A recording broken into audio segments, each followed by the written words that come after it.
Whisper of Mount Kirinyaga. Let me tell you about a man named Kamau.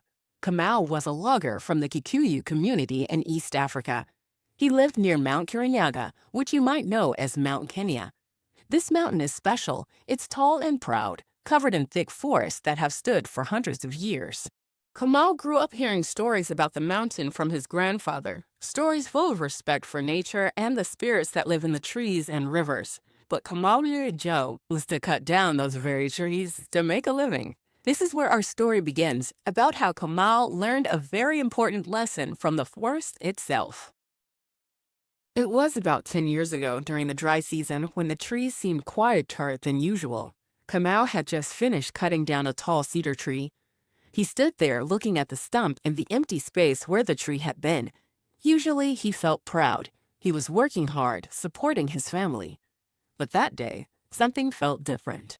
The forest seemed to whisper to him, soft and low, like a secret carried by the wind.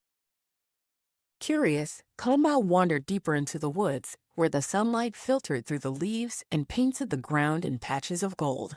Suddenly, he heard a voice, not a human voice, but the forest's voice. It told him that every tree he cut down must be replaced by 2 new ones. Plant 2 for 1, it said, so the forest can live and grow strong. At first, Kamau thought it was just his imagination, tired from work. But then he noticed the small seedlings around him, struggling to grow where older trees had been taken. He remembered how, as a child, his grandfather had taught him to respect the land, to give back what you take. The forest was teaching him the same lesson now, about balance, about taking care of the earth, so it can take care of us. Kamau decided to try this 2-for-1 rule. For every tree he cut, he planted 2 seedlings. At first, it was hard work. His hands were sore from digging holes and carefully placing tiny trees in the ground. But soon, Kamau saw the changes happening. The forest began to heal. Birds returned. Streams flowed clearer.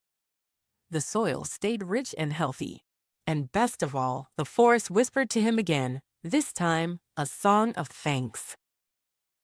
Kamau's story spread through his village, inspiring others to make the same pledge. They created a 2-for-1 habit chart, where everyone could mark how many trees they planted compared to how many they used. It became a game, a promise, and a way to protect their home. Children learned to care for the young trees, watering them and watching them grow tall like their ancestors' stories. But this story isn't just about trees. It's about reciprocity, the idea that when we take something from the earth, we must give back twice as much.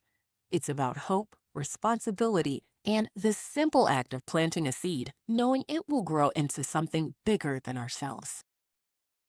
So if you ever find yourself near Mount Kirinyaga, listen closely. You might still hear the forest whispering its ancient secrets, reminding us all to plant 2 for every 1 we take. And maybe, just maybe, you'll feel the magic of giving back, right there in the heart of East Africa.